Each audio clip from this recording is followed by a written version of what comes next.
성경 통독은 전도서 7장부터 9장까지입니다. 그 중에 전도서 9장 5절부터 7절까지의 말씀을 읽도록 하겠습니다.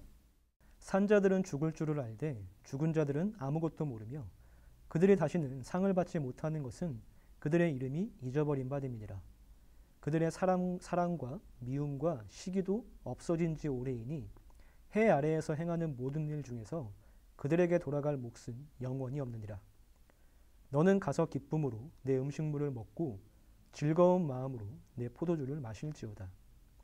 이는 하나님이 내가 하는 일들을 벌써 기쁘게 받으셨음이니라. 아멘. 방금 읽은 본문에서 이 7절 말씀은 전도자가 이 책을 저술한 중심 목적으로 우리를 이끌어주는 그러한 구절입니다. 모든 사람은 자기 자신을 다른 사람과 늘 비교하면서 살아갑니다.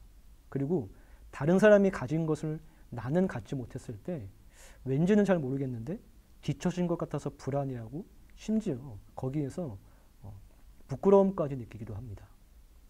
그래서 사람들은 모든 것을 알고 또 모든 것을 갖고 또 모든 것을 실행하고 또 모든 것을 이루어내고 또 모든 사람에게 영원히 기억되기를 열망합니다.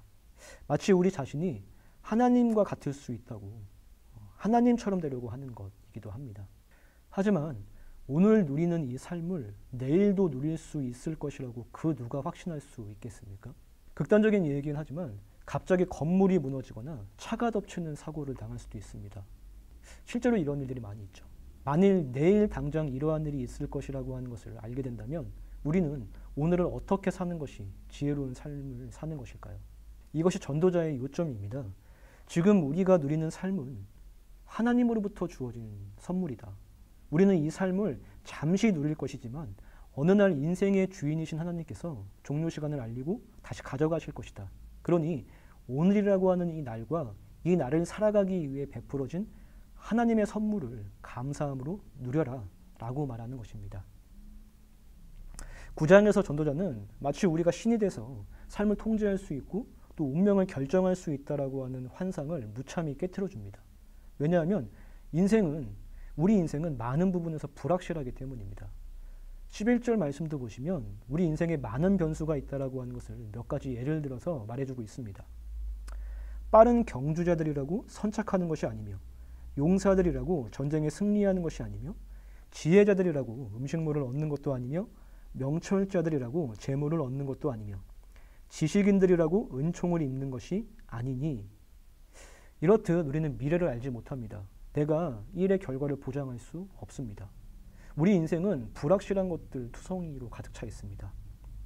그러나 한 가지 확실한 점이 있습니다. 우리의 모든 예측들이 다 빗나가도 단 한 가지만은 확실하게 예측할 수 있습니다. 바로 죽음입니다. 3절에서 전도자는 모든 사람의 결국은 일반이라 라고 말하고 있습니다. 우리가 누구든 무엇을 했든지 관계없이 모든 사람들은 똑같이 죽음을 겪을 것이라고 하는 것이죠. 모든 사람은 죽음을 앞에 두고 있습니다. 죽음 앞에서 모든 사람들은 동일합니다. 그런 점에서 죽음은 우리에게 좋은 설교자가 되어주기도 합니다. 왜냐하면 이 죽음은 창조주이신 하나님께서 피조물인 우리에게 한계를 두셨다라고 하는 것을 깨닫고 인정하라라고 말해주기 때문입니다. 그래서 잘 죽는 것은 우리가 왜 죽는지를 알고 죽는 것입니다.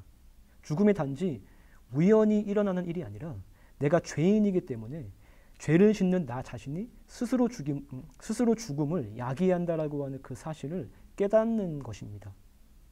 우리가 살고 있는 이 세상은 하나님이 처음 창조하신 세상과 달리 죄로 인해 타락해 있고 모든 사람들은 죽음의 저주 아래서 죽음을 향해 달려갑니다. 그럼에도 불구하고 우리가 지금 당장 하나님의 진노 아래서 소멸당하지 않고 오늘 하루를 살면서 많은 것들을 누릴 수 있는 이유는 실제로 누리고 있는 이유는 바로 우리 하나님께서 자비로우신 분이시기 때문입니다. 생각해 보십시오. 한편으로 나의 죽음은 너무나 확실합니다. 그리고 또 다른 한편으로 내 죽음의 시점은 불확실합니다.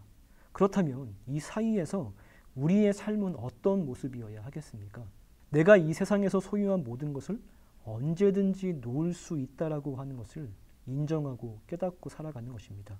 그리고 7절 말씀에서 말하고 있듯이 우리에게 주어진 삶을 기쁨으로 누리는 것입니다. 이 말은 절대로 생각 없이 그냥 즐기며 살아라 라고 하는 그러한 말이 절대로 아닙니다. 하나님이 주신 오늘 하루, 그리고 오늘 하루를 살아가는 데 있어서 필요한 모든 것을 베풀어 주신 것에 감사하면서 이것들을 선물로서 누리는 삶입니다. 왜냐하면 실제로 하나님께서 이 모든 것들을 우리에게 선물로서 값없이 주셨기 때문입니다. 우리는 우리가 사랑하는 대상에게 무언가를 선물하기를 기뻐합니다. 그리고 내가 선물하는 것에 상대방이 기쁨으로 반응할 때 그 선물을 한 내 마음도 덩달아서 기뻐집니다. 전도자는 하나님도 이와 같으시다라고 말해줍니다. 우리가 하나님의 선물을 감사함으로 즐길 때 우리는 하나님의 호의 또 하나님의 은혜를 경험하게 됩니다. 하나님은 그 자체로 완전한 영광을 소유하고 계신 분이시기 때문에 우리가 무언가를 주님께 드림으로 하나님의 영광을 더 크게 하거나 더 높게 만들 수 없습니다. 그렇다면 우리가 하나님의 선한 선물들에 올바르게 응답할 수 있는 유일한 방법은 하나님이 베푸신 이 하루와 또 음식들과 또 가족 등 이러한 선물들을 올바른 방법으로 선용하고 감사함으로써 누리는 것입니다. 그렇게 함으로써 우리는 하나님의 영광을 우리의 삶에서 반영하고 하나님의 영광스러우심을 우리의 삶으로 인정하고 나타내는 삶을 살 수 있게 되는 것입니다. 이것은 성경 전체의 메시지하고도 연관됩니다. 우리가 잘 알고 있는 소유리 문답 1문은 인간의 제일 되는 목적, 인간의 최고의 목적이 무엇인지를 묻고 나서 그에 대한 대답으로 성경을 따라서 하나님을 영화롭게 하고 그분을 영원토록 즐거워하는 것이다 라고 답해주고 있습니다. 하나님을 영화롭게 하는 것과 또 그분을 영원토록 즐거워하는 것은 분리된 두 가지 일이 아닙니다.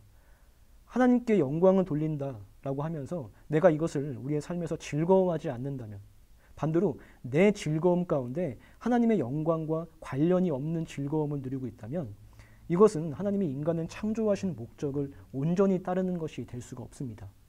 하나님을 영화롭게 하고 그분을 영원토록 즐거워하는 것, 이 둘은 분리되지 않는 하나의 목적입니다.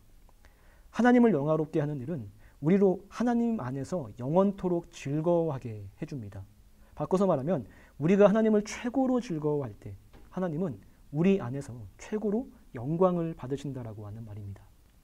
여러분, 오늘 하루를 감사함으로 살아갈 수 있기를 소망합니다. 다른 사람과 비교하면서 내가 소유하지 못한 것에 집착하기보다는 나보다 나를 더 잘 아시는 최고로 지혜로우신 분께서 나에게 가장 적합한 최고의 선물들을 내 삶 가운데 두셨음을 확신하면서 이것들을 감사함으로써 누리며 살아가는 저와 여러분들의 삶이 되었으면 좋겠습니다. 그렇게 하나님을 의식하고 또 하나님과 동행하기를 주님의 이름으로 소원합니다. 기도하시겠습니다. 거룩하신 하나님 감사합니다. 오늘 전도서 9장 말씀을 통해서 어떤 삶이 지혜로운 삶인지에 대해서 우리로 하여금 말씀을 나눌 수 있게 하시며 감사합니다. 오늘 우리가 살아가는 오늘의 하루와 또 우리의 삶에 필요한 모든 것들을 하나님께서 선물로 값없이 우리에게 베풀어 주셨음을 우리가 생각하게 하시고 이것들을 우리의 삶에서 누리면서 주님의 사랑과 은혜를 경험케 하여 주셨소서. 이 모든 것들을 감사함으로 누리면서 하나님을 영화롭게 하고 그 하나님 안에서 영원토록 즐거워하는 우리의 삶이 되기를 소원하며 감사하며 우리 구주 예수 그리스도의 이름으로 기도합니다. 아멘.